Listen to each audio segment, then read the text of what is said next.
Hello बच्चों and welcome to study with unique और स्वागत है आपका रामबान बैच में। ठीक है, अब एमएसटी सीटी 2024 के लिए हम आपके लिए लेके आए हैं रामबान बैच और स्टडी विद यूनिक। ठीक है, मैं हूं आपका प्यारा सुबोध सर, जैसे कि आप जानते हो। ठीक है, आज हम लेने जा रहे हैं differentiation chapter standard 12 math 2 revision. यानी रिवीजन में मैं क्या लूंगा, बेसिकली मैं फॉर्मूला रिवाइज करूंगा। ठीक है, मैं ज्यादा डिटेल में नहीं घुसने वाला क्योंकि मैं जानता हूँ डिफरेंशिएशन हर बच्चे ने किया है। 95% बच्चे डिफरेंशिएशन करते हैं। ठीक है, क्योंकि ये सबसे इजी चैप्टर लगता है मैथ 2 का। ठीक है, सच में है। ठीक है, अगर आप देखो डिफरेंशियल इक्वेशंस तक तो सबसे पहला ये और सबसे इजी भी यही है। ठीक है, उसके बाद अगर जिसको ट्रिग्नोमेट्री नहीं आती तो वो तो ऑब्वियसली उसको डिफरेंशिएशन हार्ड लगेगा, क्योंकि ट्रिग्नोमेट्री का बहुत सारा यूज है डिफरेंशिएशन में। ठीक है, तो वो ट्रिग्नोमेट्री करते हैं बच्चे, मुझे पता है, लेकिन फॉर्मूलाज करने होते हैं। ठीक है, तो वो मैंने पहले करा दिया इससे, फिर उसके बाद मैंने मैथमेटिकल लॉजिक करा, अब ये करा रहा हूँ। ठीक है, अब बात ऐसी है कि मैं ये लेक्चर बाद में अपलोड कर रहा हूँ। पहले मैंने ऑलरेडी सीईटी का एक पीवाईक्यूज वाला लेक्चर अपलोड कर दिया, क्योंकि मैं जानता था बच्चों ने कर लिया होगा ये चैप्टर, वो करते हैं बेसिक लेवल का। तो पहला जो लेक्चर था उसमें मैंने पूरा डिटेल में बताया कि कौन सी स्टेप कैसे इजी मेरे, अगर आपको एक्स का भी डिफरेंशिएशन बताना तो वो भी मैंने बताया कि 1 कैसे आया है। ठीक है, मतलब एकदम कोई बच्चा एकदम कुछ भी नहीं आता उसको डिफरेंशिएशन का, फिर भी उसको आ जाएगा। ठीक है, अगर वो पहला लेक्चर देखेगा तो एमएसटी सीटी 2021 के क्वेश्चन। फिर अब मैंने और एक लेक्चर आज शूट किया जो कि मैं इसके साथ अपलोड करूंगा। 2022 और 2023 के क्वेश्चन मैंने लिए उसमें, तो उसमें मैंने इतना डिटेल में नहीं बताया है। तो आपको पहले 2021 वाला देखना है अगर आपको डिफरेंशिएशन नहीं आता है और एक साथ आपको सीखना है तो। ठीक है, लेकिन उससे पहले ये फॉर्मूला देखना, ये नोट करना, फिर 2021 वाला देखना, फिर 2022 2023 वाला देखना। उसमें मैंने थोड़े टफ क्वेश्चन लिए। ठीक है, चलिए तो शुरू करते हैं। तो यहाँ सबसे पहले फॉर्मूला। ठीक है, 20 मिनट का लेक्चर रहेगा, 20 से 30 मिनट का निपटा दूंगा मैं, ज्यादा समय नहीं लूंगा। ठीक है, dk by dx is equal to 0। ये k क्या है बेटा, कांस्टेंट है। क्या है, कांस्टेंट। अगर कांस्टेंट का डिफरेंशिएशन देखो तो 0 आता है। ठीक है, लास्ट में मैं सब मिटा दूंगा। ठीक है, अब dx by dx 1 आता है, ये तो मैं बहुत बार बताता हूँ। ठीक है, जैसे suppose d dx of log x आप बताते हो मुझे सर ये आता है 1 by x, तो यहाँ आगे x को डिफरेंशिएट क्यों नहीं करते, क्योंकि x भी तो एक फंक्शन है। तो सिंपल सी बात है, dx by dx 1 होता है तो 1 पे हम डिफरेंशिएशन रोक देते। ठीक है, क्योंकि ये 1 by x into 1 करके कोई फायदा नहीं है। ठीक है, चलिए ये दो समझ गया आपको फॉर्मूला। ठीक है, टेक्स्ट बुक से ज्यादा डिटेल ले रहा हूँ मैं, इतना टेक्स्ट बुक में दिया नहीं है। ठीक है, अब देखो अगर कोई फंक्शन है, suppose d dx of 2x करना है हमें, 2x। ठीक है, तो यहाँ कांस्टेंट का तो 0 आता है सर, लेकिन कांस्टेंट के साथ वेरिएबल है ना x, तो x बेटा dx by dx हो जाएगा और ये 2 को बाहर खींच देगा, तो dx dx 1 और 2 into 1 2, डिफरेंशिएशन आ गया आपका इसका 2। मैं शायद रखना है बात। ठीक है, चलो ये मिटा रहा हूँ मैं एक आपको फॉर्मूला बताते जाऊंगा सिर्फ रिवीजन के तौर पे देखो। ठीक है, तो dx का पावर n तो क्या होता है, n x का पावर n माइनस 1। ठीक है, इसका आंसर, क्योंकि d dx of x to the power n होता है, n नीचे उतर जाएगा और x से पावर घट देगा। ठीक है, n नीचे उतर जाएगा, उसका जो भी अगर x क्यूब होता है उसका d dx करने को आप मुझे बोलते तो मैं बोलता बेटा 3 ले लो, x का पावर 3 माइनस 1 यानी 2 कर दो। ठीक है, तो ये हो गया x का क्यूब का डिफरेंशिएशन 3x का स्क्वायर। ठीक है, चलिए अब आगे चले। ठीक है, अब आगे देखते हैं अगला क्या है सर, ये थोड़ा मोटा हो गया ना, मुश्किल हो रहा है देखने में मेरे हिसाब से। चलो ये देखो, ये प्रोडक्ट टूल है। प्रोडक्ट टूल क्या होता है बच्चा, प्रोडक्ट टूल यानी आप इसे u into v से जानते हो, ये u और ये v। ठीक है, क्या बताया था मैंने आपको, d dx of u into v is equal to u वैसे का वैसा dv by dx plus v वैसे का वैसा du by dx। ठीक है, अब बहुत से बच्चे बोलते हैं कि सर ये इधर और ये इधर लिखा तो चलेगा। बिल्कुल बच्चा, बीच में प्लस है इसलिए हम x प्लस वाई करें या y प्लस एक्स करें, बात एक ही है। 1 प्लस 2 करो या 2 प्लस होने की बात है। लेकिन अगर माइनस होता है जैसे कि डिवाइड रूल में आएगा, तब हमारा वो करना गलत है। ठीक है, तो ये समझ गए।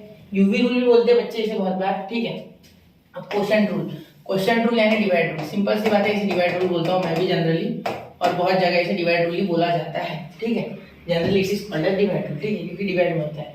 तो यहाँ क्या होता है, d dx of u by v is equal to, देखो नीचे वाला वैसे का वैसा ऊपर वाले का डेरिवेटिव माइनस ऊपर वाला वैसे का वैसा नीचे वाले का डेरिवेटिव अपॉन नीचे वाले का स्क्वायर। बच्चा यही भूल जाता है कि नीचे वाले का स्क्वायर होता है। ये लेना बच्चा 95% बच्चा लेता है, 5% भूल जाता है। ठीक है, 5% या मैं तो बोलता हूँ 80% ही लेता है, 20, ये इतना रेशो होता है आसपास।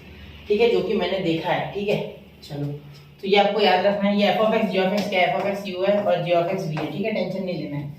क्लियर, यानी ये फंक्शन, ये पहला फंक्शन। ठीक है, समझ गए मेरी बात, आया ध्यान में। नीचे वाला वैसे के वैसा ऊपर वाले का डेरिवेटिव माइनस ऊपर वाला वैसे के वैसा नीचे वाले का डेरिवेटिव अपन नीचे वाले का स्क्वायर।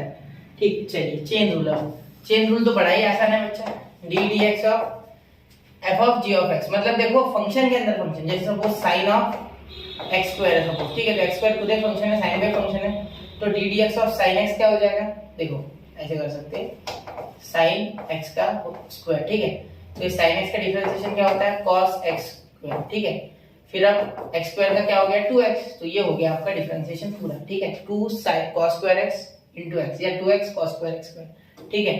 अब और एक इसमें दूं क्या, देखो अगर ऐसे होता sin x का होल ब्रैकेट का स्क्वायर, इसका मीनिंग क्या हो रहा है कि sin स्क्वायर x हो गया, तब जाके होल ब्रैकेट कर दिया, ठीक है। पिछले बार एंगल का स्क्वायर था, इस बार फंक्शन का है, तो क्या हो जाएगा 2 sin x का क्या हो जाएगा cos x, तो इसका आंसर आ जाएगा sin 2x, ठीक है। ऐसे मतलब देखो पहले अंदर का फंक्शन फिर बाहर के फंक्शन को डिफरेंशिएट करो, ठीक है, मतलब देखो बाहर जो था इसे पहले कर लिया मैंने डिफरेंशिएट, इसका पावर 1 कर दिया, फिर sin x का और एक बार डिफरेंशिएट करके cos x लिख दिया, ठीक है।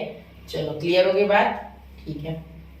अब देखो फर्स्ट डेरिवेटिव रूल देखो, ये आपने लिमिट में पढ़ा और लिमिट में मैं आपको वापस से पढ़ाऊंगा, ठीक है। ये f dash of x is equal to limit of h tends to 0, अरे क्या हो गया है, हाँ यहाँ h tends to 0 f of x plus h minus f of x upon h, ठीक है, क्या है limit h tends to 0 f in bracket x plus h minus f of x upon h, तो ये हम इसे इसमें यूज करेंगे, ये कौन सा है वो, हाँ वो जो चैप्टर है हमारा इंटीग्रेशन, ठीक है, उसमें आप ये पढ़ोगे, ठीक है, एप्लीकेशन नहीं डेफिनेट इंटीग्रल में आप ये पढ़ोगे मुझसे, ठीक है, वहां हम जब integral as a limit of sum, उसमें ये फॉर्मूला यूज करते हैं, इसी का एक फॉर्म है, ठीक है, वो मैं आपको वहां बताऊंगा, ठीक है, समेशन के हिसाब से, ठीक है, चलिए, क्योंकि समेशन ये इंटीग्रेशन का बड़ा भाई, ठीक है।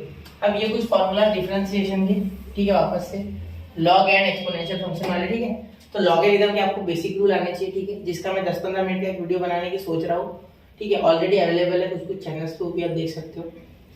तो देखो d d x of e to the power x, इसको कोई हाथ नहीं लगा सकता, ये ऐसे का ऐसा रहेगा, ठीक है। अब चेन रूल वगैरह में क्या होता है, f ऑफ x आ जाता है इसके साथ, तो f ऑफ x अगर आता है तो e to the power f of x लिखना होता है पहले डिफरेंशिएशन करने के बाद, जैसे कि यहाँ करूंगा e to the power f of x into f dash of x, मतलब इसका डिफरेंशिएशन, जैसे कि example d dx of e to the power sin x अगर आता है, ठीक है, तो मुझे लिखना होगा यहाँ e to the power sin x, ठीक है, इनटू sin x का cos x, ठीक है, ऐसे लिखना होता है, क्लियर। तो ऐसे है कुछ रूल्स, चेन रूल लगता है हर जगह, अब ये जनरलाइज हो जाता है, पूरा डिफरेंशिएशन जनरलाइज है ड्यू टू चेन रूल, ठीक है। अब d d x of ln of x यानी log x to the base e, तो नेचुरल लॉग को हम ln x लिख सकते हैं, इसे ln लिखते कोई, ठीक है, कोई ln कहता है, आप अपने अपनी इच्छा, ठीक है, तो 1/x log x का 1/x होता है, ये पूरी दुनिया को पता है, ठीक है, पूरी दुनिया को, मतलब जो मैथ्स पढ़ते हैं, D d x of a का पावर x dx, तो a का पावर x log a, याद रखना है, कोई बच्चा क्या करता है log x लिख देता, भाई वो नहीं है मेरे भाई, यहाँ उसका वैसे ही रहता है, उसमें कोई चेंज नहीं, log a आता है, कैसे आता है log a, अब इसका प्रूफ मत पूछना, लिमिट से होता है ये सारा, लिमिट के थ्रू हम ये प्रूफ करते हैं, लिमिट से इसके फॉर्मूलाज का प्रूफ आता है, ठीक है, जब लिमिट पढ़ाऊंगा तब मैं आपको बता सकता हूँ ये बात है, ठीक है, तो वहाँ लंबा चलेगा, क्योंकि इस महीने में मैं कुछ भी करके इसके 12 चैप्टर खत्म करूंगा, 3 चैप्टर छोड़ूंगा, ठीक है, फिर वो धीरे धीरे 25 तारीख तक कर लेंगे रेलेवेंट भी, फिर बाद में 10 रोज के क्वेश्चन हर एक चैप्टर के कराऊंगा, ठीक है, कोशिश है मेरी, मैं कोशिश बहुत कर रहा हूँ, ठीक है। चलो देखो d d x of x का पावर एक्स, ठीक है, तो ये कैसे आया, लॉग का फॉर्मूला लगता है बच्चा, ठीक है, आप रट लो, क्या होता है x का power x in bracket 1 plus log x, ठीक है, यहाँ क्या होता है y is equal to x का पावर x होता है, हम दोनों साइड log ले लेते हैं, क्या लेते हैं log, तो यहाँ log लेने से क्या होता है x log x हो जाता है, ठीक है, क्योंकि x का पावर x log जब लगाओगे तो ये x आगे कूद के आगे आ जाता है, क्योंकि हमें log का पता है log b to the power a, we can write as a log b, ठीक है, तो फिर इसको सॉल्व करना होता है चेन रूल लगा के, फिर ये 1/y divide by dx, 1/y इधर, तो y जो है वही x का पावर x बनता है। तो अगर आपके दिमाग के ऊपर से जा रहा है, तो मैंने ये 2021 में जब कराया था क्वेश्चन, तब मैंने इसका प्रूफ दिया था, ठीक है, और मैंने जो पिछले लेक्चर अपलोड किए हैं हमारे एक्सरसाइजेस के, उसमें भी बताया, ठीक है, तो x का power x 1 plus log x, ठीक है। अब ये d d x of log x to the base a, देखो पहली बात तो log x to the base a का मीनिंग ही हो रहा है log x upon log a, ठीक है, क्योंकि log का ये एक रूल होता है, ठीक है, एक लॉ होता है, ऐसे समझ लो, log b to the base a अगर है तो हम लिख सकते हैं log b upon log a, ठीक है, तो इसी तरीके से मैंने ये लिख लिया है, ठीक है। log a तो कांस्टेंट हो गया ना, तो इसको बाहर भेज दिया है 1/log a, और इसका log x का डिफरेंशिएशन 1/x, तो इसीलिए ये ऐसे आया हुआ है, ठीक है। चलिए, तो मैंने आपको बहुत सारे फॉर्मूले रिवाइज करा दिए, अब ये f ऑफ x आएगा बच्चा, तो f ऑफ x आएगा तो क्या करना है, सिर्फ चेन रूल लगाना है, ठीक है, और कुछ नहीं, D d x of sin x cos x, D d x of cos x minus sin x, याद रखना है, जिसके पास भी c है उसके पास माइनस, जिसके पास भी c उसके पास माइनस, जिसके पास भी c उसके पास माइनस, देखो है c वालों को माइनस लग रहा है भाई, तो ddx of sin x cos x, ddx of cos x minus sin x, ddx of tan x sec square x, ddx of sec x into tan x, ठीक है, क्या लिखे ये sec x into tan x, ddx of cot x minus cos x square x, ddx of cosec x minus cosec x into cot x, ठीक है। सी वाले में minus, देखो अंडरलाइन कर देता हूँ, सॉरी एक मिनट, सी वाले में माइनस, ठीक है सर, सी वाले में माइनस है, देखो ठीक है, समझ रहे हो। तो ये थोड़ा लर्न तो होगा आपको, फिर रिवाइज करा रहा हूँ सिर्फ, ठीक है। ddx of sin inverse of x 1 upon under root 1 minus x square, ddx of cos inverse of x वापस से minus 1 upon under root 1 minus x square, sin वाले फार्मूला सिर्फ minus, ddx of tan inverse of x 1 upon 1 plus x square, ddx of cot inverse of x tan वाले formula सिर्फ minus 1 upon 1 minus x square, ठीक है, sorry 1 plus x square, ठीक है। अब ddx of sec inverse of x 1 upon x under root x square minus 1, ठीक है। अब यही ये मॉड है, ठीक है। ये मॉड का मीनिंग क्या होता है, इसे ऐसे भी लिख सकता है, रूट x का स्क्वायर ऐसे भी लिख सकते हो, ठीक है। ये मॉड हमें क्वेश्चन में नहीं देना होता है, वहां डायरेक्ट लिख सकते हैं, क्लियर। चलिए यहाँ है भी नहीं दिया तो चलेगा, कोई दिक्कत नहीं है।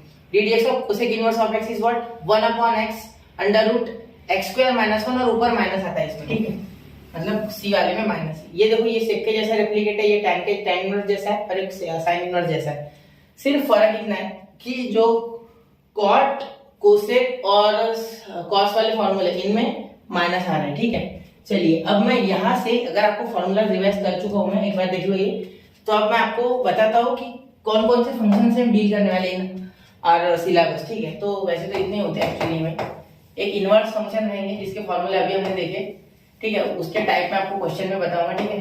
पहला तो इनवर्स से ही पालना पड़ेगा, पहले जनरल सिंपल क्वेश्चन तो वो कर लेंगे, वैसे वो मैं लिखना चाहता हूँ लिख देता हूँ, ठीक है। कंपोजिट फंक्शन, सबसे पहले कंपोजिट फंक्शन रहेंगे जो एक दूसरे में घुसे हुए रहेंगे, जैसे suppose sin x into x square, ऐसा कुछ हो सकता है, ठीक है। ये हो गया कंपोजिट फंक्शन, या x square plus 4x cube minus 7x का पावर 8, ठीक है, ऐसा कुछ कंपोजिट फंक्शन, ठीक है। अब इनवर्स है आपको पता ही है, sin इनवर्स ऑफ 4x ऐसे कुछ हो सकता है, इसे डिफरेंशिएट करना पड़ सकता है, tan इनवर्स, ठीक है। इनवर्स के बाद हम पढ़ेंगे बच्चा इम्प्लिसिट, क्या पढ़ेंगे, इम्प्लिसिट फंक्शन, ठीक है। ये देखो मैं आपको एक्सरसाइज के हिसाब से बताऊं तो ये एक्सरसाइज 1.1 में अगर आप मेरे लेक्चर देखना चाहो तो शॉर्ट में, किसी और के भी देखना चाहो तो इनवर्स होता है 1.2 पूरा इनवर्स के ऊपर बेस्ड है। एक्सरसाइज की बात कर रहा हूं मैं टेक्स्ट के हिसाब से, ठीक है। फिर एक्सरसाइज 1.3 पूरा इम्प्लिसिट के ऊपर बेस्ड है, उसमें दूसरा कुछ नहीं है, ठीक है। फिर फोर्थ जो है वो पैरामेट्रिक के ऊपर बेस्ड है, ठीक है। पैरामेट्रिक में क्या होता है, इम्प्लिसिट क्या होता है पहले बता देता हूं। देखो इम्प्लिसिट में होता है root x plus root y is equal to under root x, कुछ ऐसे रहेगा, ठीक है। इस क्वेश्चन में आप मुझे x और y अलग करके दिखाओ, ठीक है। दम है तो करके दिखाओ, होगा ही नहीं, होगा ही, किसमें भी दम नहीं इतना, ठीक है, हो ही नहीं सकता, वो अलग अलग करना मुश्किल है उसे, ठीक। कर भी लोगे तो ऐसा कुछ आएगा कि वो बाद में वापस एक हो जाएंगे, ठीक है। इसे अलग करना मुश्किल है। सर हम स्क्वायर करेंगे तो यहाँ 2 अंडर रूट एक्स आएगा, ठीक है, मल्टीप्लाई करोगे ना, a square plus b square plus 2ab, तो अलग नहीं कर पाओगे, ठीक है। ऐसे ही रहने दो, इसे भ्रम में मत रहो, ठीक है। यहाँ से रूट वाई निकाल सकते हो, पता है मुझे इधर ले जाके, लेकिन फिर भी नहीं होता है वो, ठीक है। अब और हार्ड नहीं दूंगा, फिर मैं ऐसे बोलूंगा sin inverse of xy plus x square minus y square is equal to 4a square, ऐसा कुछ कर दो तो फिर ये भी इम्प्लिसिट है, ठीक है। मतलब जिसमें xy को अलग किया नहीं जा सकता, अटूट बंधन है इनका, ठीक है, समझ रहे हो। चलो दिया और बाती के जैसा, ठीक है। अब पैरामेट्रिक फंक्शन क्या होता है, देखो एक इसमें एक फंक्शन रहेगा, आपको ऐसा बोला जाएगा कि एक u फंक्शन है सपोज sin स्क्वायर x, ठीक है, और एक v फंक्शन है cos स्क्वायर x, तो इन दोनों का डिफरेंशिएट करो और मुझे कुछ दो, ठीक है। या ऐसे हो सकता है, देखो इसमें और एक टाइप बता देता हूं आपको जो ज्यादा बेटर आपको समझेगा, ठीक है। यहाँ होगा suppose v is equal to sin theta sin square theta और u is equal to cos square 3 theta, ठीक है, ऐसा कुछ रहेगा सपोज। तो इन दोनों को डिफरेंशिएट करो और आपको पूछा जाएगा du by dv, ठीक है, du by dv ये भी पूछा जा सकता है, ठीक है। तो आप थीटा, इसमें एक बीच वाला पैरामीटर होगा, ये जोड़ने वाला, ठीक है, तो जोड़ने वाले को हम पैरामीटर बोलेंगे, ठीक है। तो एक जोड़ने वाला इसमें तीसरा वेरिएबल होगा जिसे dy और dx को छोड़ के, जैसे यहाँ u भी है वैसे yx भी रहेगा, ठीक है। ये y के इक्वल और x के इक्वल भी हो सकता है, ऐसा कुछ नहीं है, ठीक है। तो इस जोड़ने वाले को पैरामीटर बोलेंगे, थीटा यहाँ parameter, theta is what parameter है, ठीक है, एक जोड़ने वाला रहेगा। अब जो बच्चा रिवाइज कर रहा है उसको समझ रहा है, जो पहली बार देख रहा है उसके लिए थोड़ा नया है। मैं ये बोलता हूँ कि आपको थोड़ा सा बेसिक लेक्चर देख लेने चाहिए, मेरे किसी और के, किसके भी देखो, ठीक है, लेकिन समझना होगा आपको, ठीक है, क्योंकि सीटी है यार, अभी नहीं किया होगा तो अभी करना होगा, पहले नहीं किया होगा ना बोर्ड में, अभी करना होगा, ठीक है। फिर हायर ऑर्डर डेरिवेटिव, ठीक है। मैं सॉल्व इसलिए नहीं कर रहा हूँ क्योंकि उधर मेरे को बहुत से 30-40 क्वेश्चन सॉल्व करनी है। मैंने ऑलरेडी 20 क्वेश्चन कर चुका मैं पिछले लेक्चर में, जो मैंने ऑलरेडी अपलोड किया, ठीक है। तो नहीं देखा तो देख लो। हायर ऑर्डर डेरिवेटिव, अब हायर ऑर्डर डेरिवेटिव में क्या मिलेगा आपको? हायर ऑर्डर डेरिवेटिव यानी dy बाय dx तो सबको पता है, लेकिन यहाँ d2y बाय dx स्क्वायर करोगे, ठीक है। फिर d3y बाय dx स्क्वायर करोगे, dx क्यूब करोगे, ठीक है। फिर और एक dny बाय dxn, ठीक है। मतलब ये n की वैल्यू 100 भी हो सकती है, 1000 भी हो सकती है, कितने बार डेरिवेट कर सकते हैं, ठीक है। तो इसके लिए हम टेक्स्ट बुक में तो जनरल फॉर्मूला बनाते हैं, लेकिन ऐसा कुछ सीईटी में देखने को नहीं मिले क्वेश्चन, ठीक है। लेकिन हो सकता है तो सीख लेना चाहिए आपको, ठीक है। तो ये 5-6 टाइप है बेसिकली जो मेनली उस चैप्टर में आएंगे, डेरिवेटिव्स में, सॉरी डिफरेंशिएशन में, ठीक है। Derivative differentiation is the same thing, ठीक है। चैप्टर का नाम डिफरेंशिएशन है, लेकिन तो इसके ऊपर है 1.4 बेस्ड एक्सरसाइज और इसके ऊपर है हायर ऑर्डर डेरिवेटिव्स के ऊपर एक्सरसाइज 1.5। तो ऐसे 5 एक्सरसाइज में इन्होंने अलग अलग करके दिया है। 1.1 में कंपोजिट, 1.2 में इनवर्स, 1.3 में इम्प्लिसिट, 1.4 में पैरामीट्रिक और 1.5 में हायर ऑर्डर डेरिवेटिव, ठीक है। तो इस तरीके से इस पूरे चैप्टर का कुछ सिनेरियो है, इस तरीके से इसका स्ट्रक्चर है, ठीक है। तो मैंने आपको फॉर्मूला रिवाइज कराया मेनली इसमें और बताया कि चैप्टर का इंट्रोडक्शन क्या है। उसके बाद मैं आपको बताऊंगा एमएसटीसीटी के लेक्चर में, जैसे कि मैं 21 को ऑलरेडी अपलोड कर चुका हूँ क्वेश्चंस जो पीवाईक्यूज थे 22, 23 के। अब इसके बाद ही जस्ट ये पहले आएगा लेक्चर, उसके बाद वो आ जाएगा, या वो पहले आएगा ये बाद में आ जाएगा, जरा देख लेना, ठीक है। मैं प्लेलिस्ट बना दूंगा, उसमें सारे चैप्टर आ जाएंगे, ठीक है। एक चैप्टर वाइज, एक ईयर वाइज पूरा बनाऊंगा, ठीक है।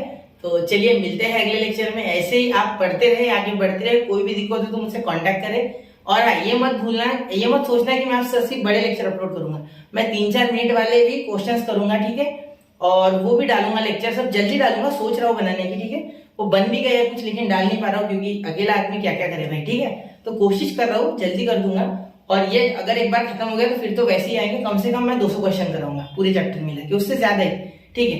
तो मिलते हैं अगले लेक्चर में। जय हिंद, जय भारत।